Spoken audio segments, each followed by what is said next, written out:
hitting zero. That's why she returns to the forest time and time again, to let go of her anxieties, to let go of her problems, to take in the scent of fresh pine and let go of her conscious self, to let go of everything and listen to her muse. She's been out of touch with herself for a while, lost in a game to please everyone else except herself, playing songs that don't come from her but are sure to please the masses, music that doesn't even resonate with her, playing songs for money, despite the warning, play one song for money and kill your muse. She laughed when her mother first told her this. It seemed like a ridiculous thing to say. Her muse didn't seem to be going anywhere. She was hearing more songs in her head than she could play in a lifetime. Now, she's not laughing anymore. She's never felt so false and uninspired in her life, and more than ever she wants to reconnect with her music, her muse, herself. She closes her eyes and peels away the layers until her mind is empty and open to the great unknown.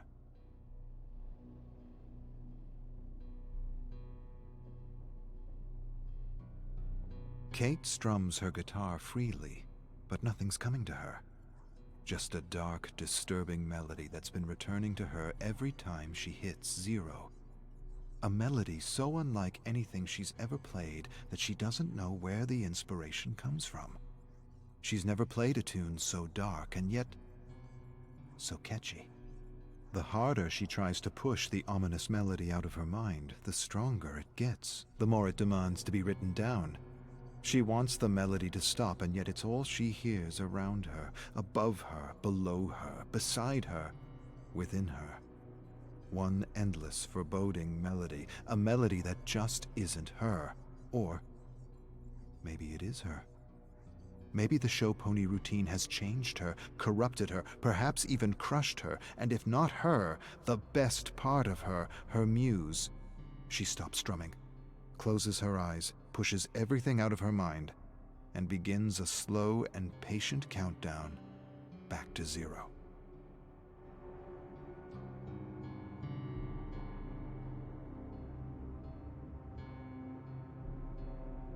She waits for an inspiration that never comes. Nothing except that lonely, ominous melody. The more she tries to strum something else, the louder it echoes in her mind. She stops for a long, silent moment, but the tune doesn't. She closes her eyes and tries to force it out of her mind, but it's not in her mind. It's coming from the cave.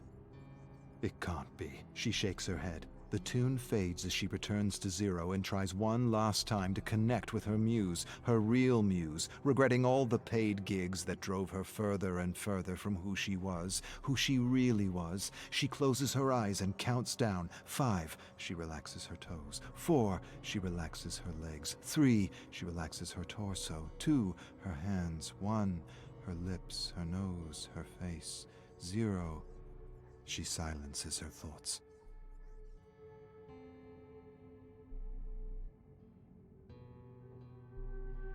3 hours and still nothing but that foreboding melody. More than anything, she wishes she had taken some time to realign herself and make sure she was spending her life's energy on something real and true to who she was. Instead, she squandered her life's energy on acts and routines and her piggy bank. That wasn't supposed to happen. Not to her.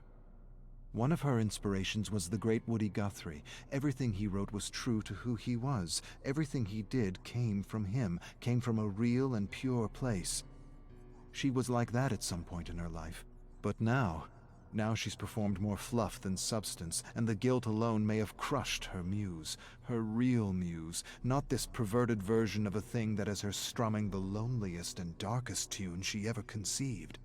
She prepares to count down, but sees a symbol on the ground before her, glowing and pulsing with the tune, pulsing like the heartbeat of some primordial ancient thing.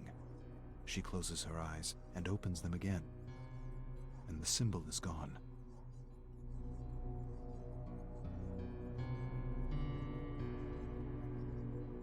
Kate screams in the lonely, desolate forest. She wants that tune out of her head. It's annoying her, frustrating her, blocking her. Even when she stops strumming her guitar, the melody continues as though with a life of its own, coming from everywhere and nowhere at the same time. She focuses for a moment and realizes the melody is echoing out from the cave. She surrenders to her dark muse. She stands and stares at the cave and sees a pulsing light. She closes her eyes and feels that her mind's playing tricks on her.